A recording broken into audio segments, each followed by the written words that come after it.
Controversy can often hide where we least expect it. This is not a foreign concept for those of us who grew up through the 90s and early 2000s, as many of the things cartoons used to get away with would not be allowed by today's standards. Whether it harkens back to racially insensitive jokes or overly sexualized innuendos, times change and so do people. This leads to a change in the way media is interpreted, much like the old saying about reading a room, you adapt to your audience. One way you could adapt to your audience is by subscribing to the channel. I mean, we're both right here, it seems kind of awkward not to do it now. One of the longest running shows of all time, The Simpsons, has uniquely dealt with these growing pains. While most shows have a lifespan of 3 to 4 seasons, with some reaching perhaps the 10th season mark, with each season representing a year, at the time of this recording, The Simpsons will be celebrating its 32nd season next year with no signs of hanging up the gloves, as the show is consistently renewed. Due to this longevity, The Simpsons have been called into question a few times as a new generation discovers older episodes, which may cause a clash as we discussed earlier how the audience changes interpretation over time, with characters like Apu getting the axe due to being labeled racially insensitive. And I have an issue with it because Apu is one of the most fleshed out characters of the series. His family life, as well as his journey, have been great stories, and he has overcome a lot of hardship over the years. He's dealt with infidelity, lack of confidence, fear of being deported, and he's triumphed over all of this while being a pretty decent human being. Writing him off as some kind of racist hot take on Indian Americans because Hank Azaria, the voice actor for Apu, is white, seems a bit short-sighted, as Apu has always been treated with the utmost respect. This isn't my battle to fight though, I'm just explaining how a long-term fan of the show views Apu. The Simpsons have always hosted guest stars, most of the time pop culture icons and the like, though nowadays they seem to dedicate stories to whoever the guest star is. This used to be done with more nuance. This leads us to the topic of today's video, the episode that has caused more controversy than any other in the entire run of the series. Season 3's first episode, Stark Raving Dad, or as it's commonly known, the Michael Jackson episode. Before we get started, I want to put out there that this video does not argue how guilty Michael Jackson was. Whether or not I believe he did it will not come into play during the points made in this video, as I am aiming more for a discussion on double standards in creative media. The crimes that Michael Jackson got accused of are genuinely some of the most heinous things a person can do, and if you or someone you know is suffering from child abuse or domestic abuse of any kind, know that you're not alone, and there are ways to report such things. Don't be silent. Hello, Smithers. You're quite good at turning me on. The Simpsons, as it stands right now, has been on television for 31 years, and I'm not counting the Tracy Ullman years, just the actual syndicated series. That's pretty much my entire life, as I am 32 at the time of this recording. Growing up, I was in and out of different homes, to make a long story short, but one thing remained constant, and that was The Simpsons. As far back as I can remember, my dad would record episodes weekly to a VHS tape. So long as we had a VCR, we could pretty much watch any season of The Simpsons that we wanted, whenever we wanted. So if I wasn't playing video games, I was watching The Simpsons. And I learned a lot from the show. Whether it was socially or just a funny way to tell a joke, the show had a tremendous impact on how I grew up, as I'm sure it might have with many of you watching. For as long as the show has been on TV, only one episode has ever been pulled. If you haven't guessed already, it's Stark Raving Dad, the premiere episode of Season 3. People familiar with the episode might be wondering why on earth such a wholesome episode was removed from history to an extent, as you can still get it on DVD in the past, and apparently on YouTube.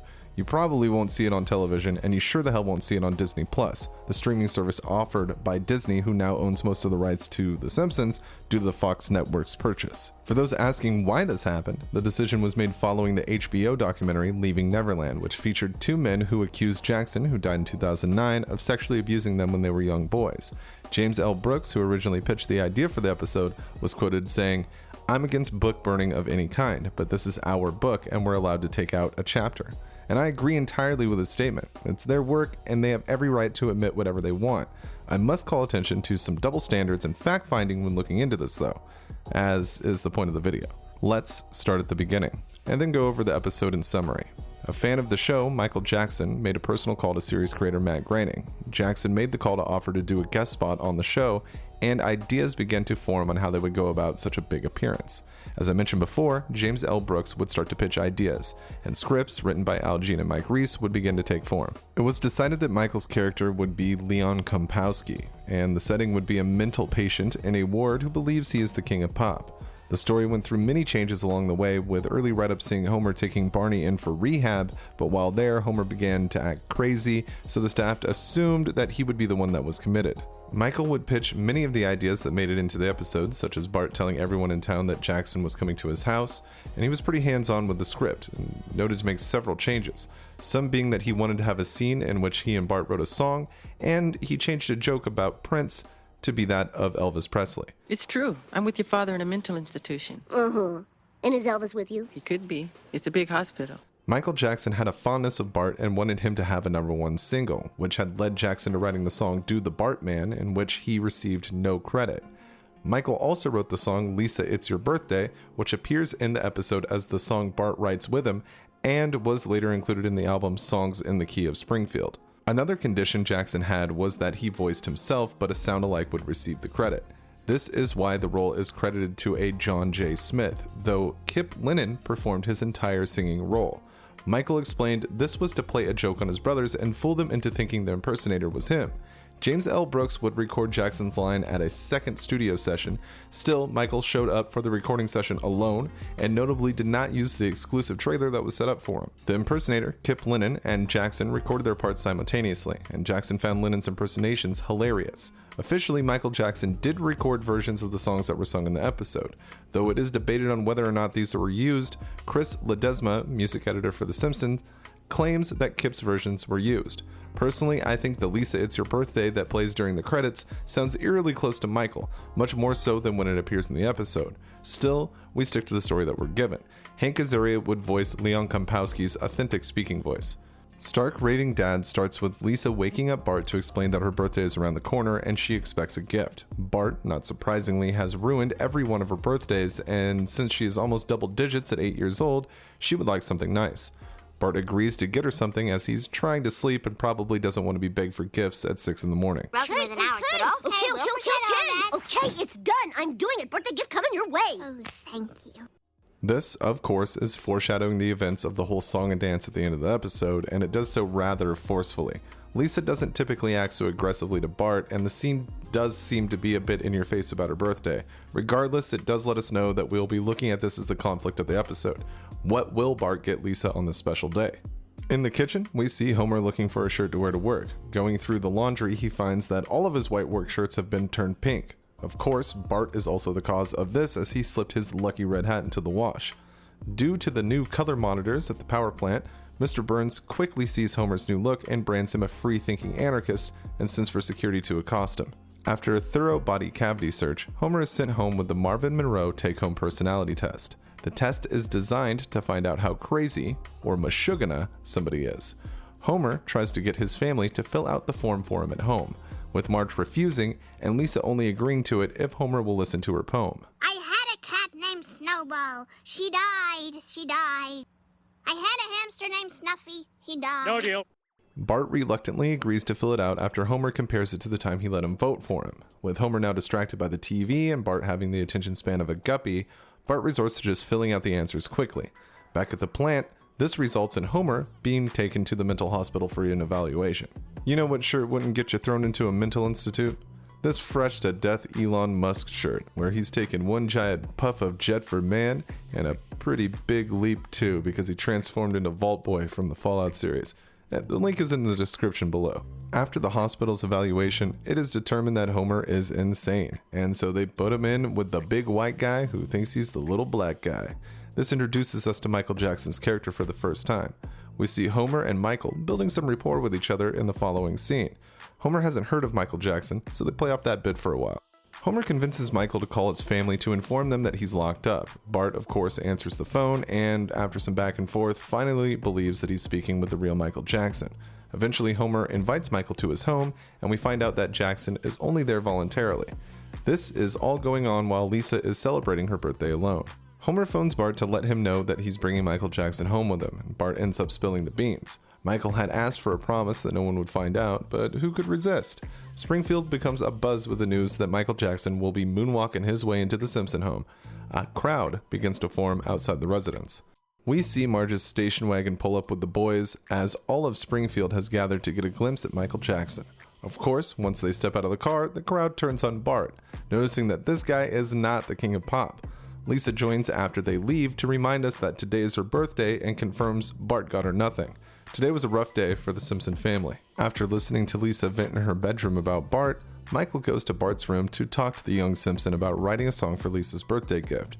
Bart is cold to the idea at first. He reminds the guy that he is not Michael Jackson, but after just a short talk, Bart seems to see the gesture for what it is and agrees. We are treated with some very wholesome moments of Bart and Michael bouncing song ideas off of each other. This is where Bart seems to be a bit stunned by the stranger in his home and his actual talent. The training wheels come off your bike. You start to notice boys you like. You're just putting that in because it's commercial. The episode culminates with the Lisa It's Your Birthday song, of course. Afterward, we hear the real voice of the character all along. His name is Leon Kompowski, and one day he just started talking like Michael Jackson. Leon then asks the most important question of all. To make a tired point, which one of us is truly crazy? Not me. I got this.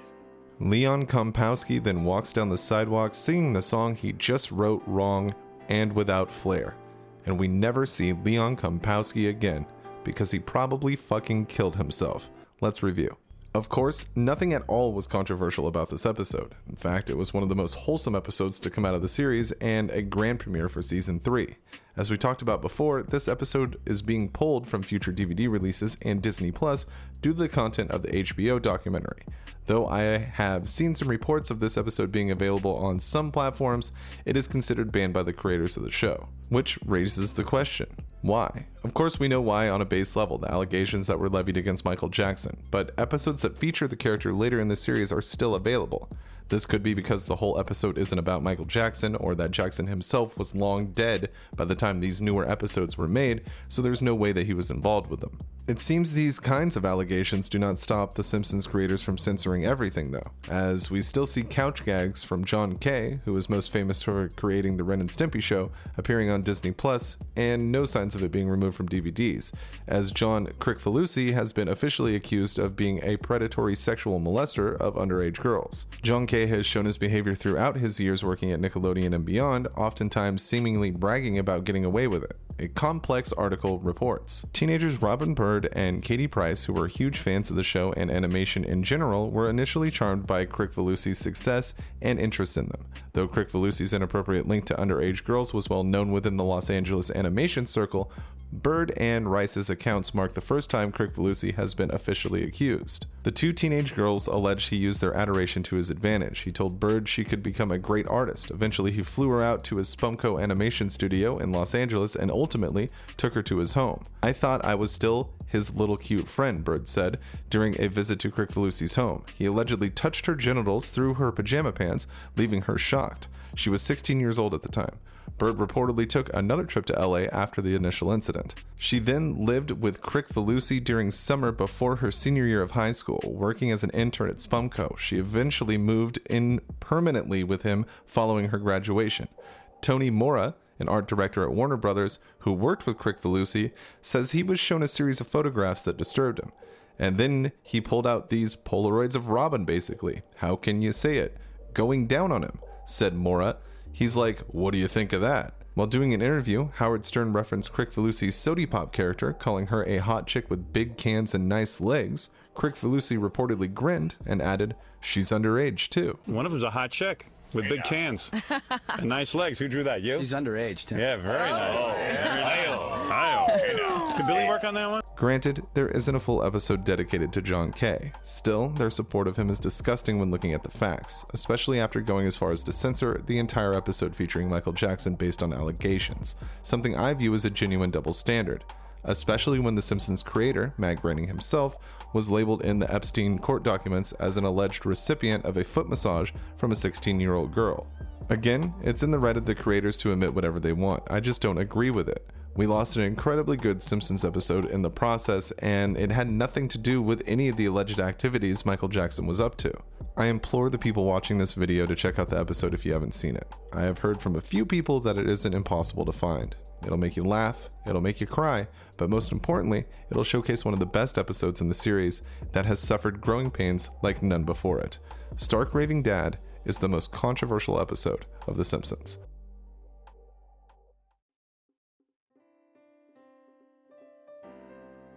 Thank you for watching my video about one of my favorite Simpson episodes and the double standards surrounding it. If you enjoyed it, make sure to leave a like and subscribe to the channel for more content. It means a lot.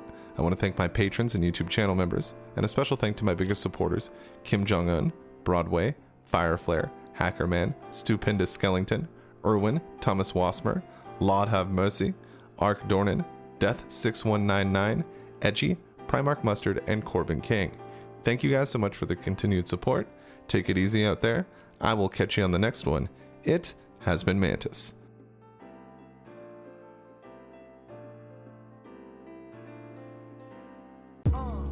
I gotta testify. Come up in the spot looking extra fly. For the day you die, you gon' touch the sky. You gon' touch the sky, baby girl. Testify. Come up in the spot looking extra fly.